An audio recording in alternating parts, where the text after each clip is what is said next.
Hello everyone! So let's go back sa akin napakagandang channel. Charot What? lang. So pag ayaw niya manood, ako na lang yung tao nung manood. So, ako pa rin ang inyong ahinting Bisaya. So ngayon nandito po tayo sa San Mateo North, Sagaray, Bulacan. Yan. So, pag sa English, San Mateo. Charot. So, ito po yung San Mateo, Norsagaray, Bulacan. Baka iniisip nyo naman, napakaliblib naman, bundok. So, ayan, kitang-kita nyo naman, napakaganda po dito. As in, mayaman pa po sila sa atin. Charot lang, ayan. As in, ang gaganda po ng mga kabahayan dito.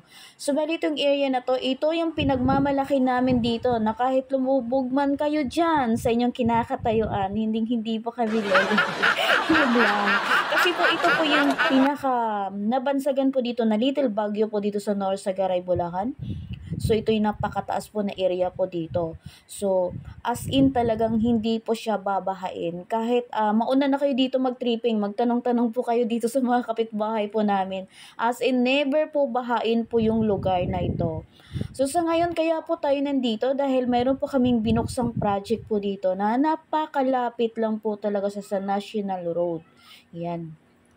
So sa mga negosyante, sa mga may estudyante, sa mga may balak po mag-retire na at saka gusto yung may kapitbahay na agad, yung may kuryente na agad. So ito yung pinaka the best po sa inyo. Kasi as in hindi na po kayo problema maglakad-lakad sa mga putikan dahil as in along cemented road po yung aming project po dito. So ito po binabaybay po natin. Kitang-kita niyo naman, mayroon po ditong palengke. Ayan, mayroon pong Alphamart sa mga mahilig po Wow! mag-grocery like me. Charot.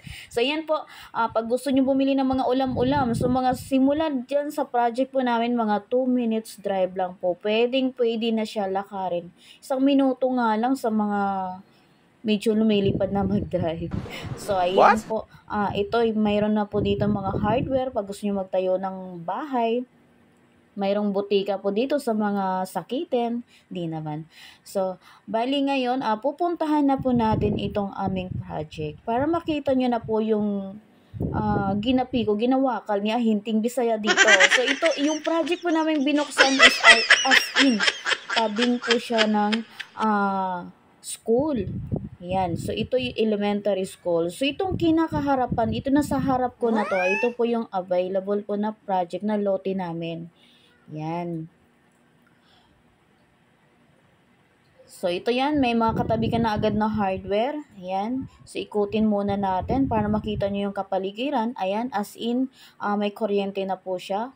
Yan. So, patag na patag po yung lote po namin dito. Halos wala nang maidevelop.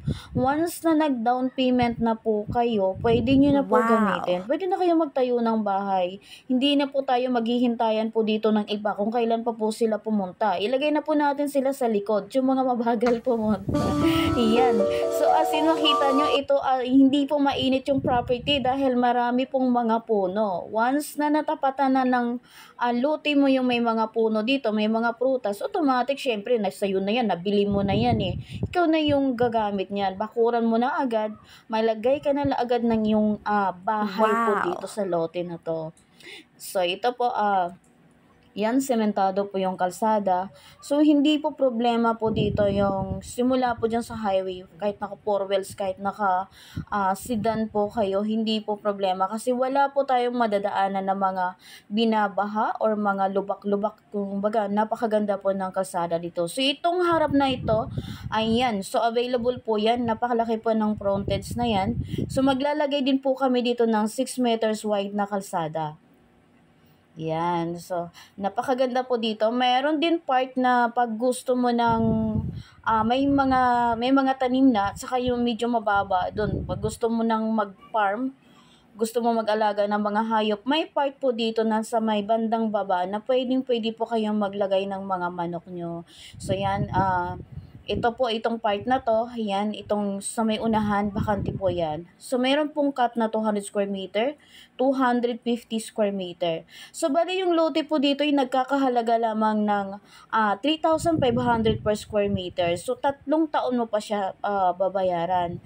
So, ang pinaka ano dito is mag-down ka lang muna ng 30%, then bayaran mo na po yung sa loob ng 3 years yung balance mo. So, parang nagre-rent to own ka lang. So, habang nagbabayad ka, dito ka na po nakatira.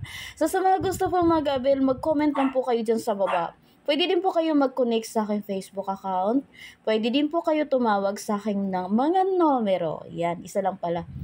So, thank you so much. Thank you for watching. God bless po sa inyong lahat.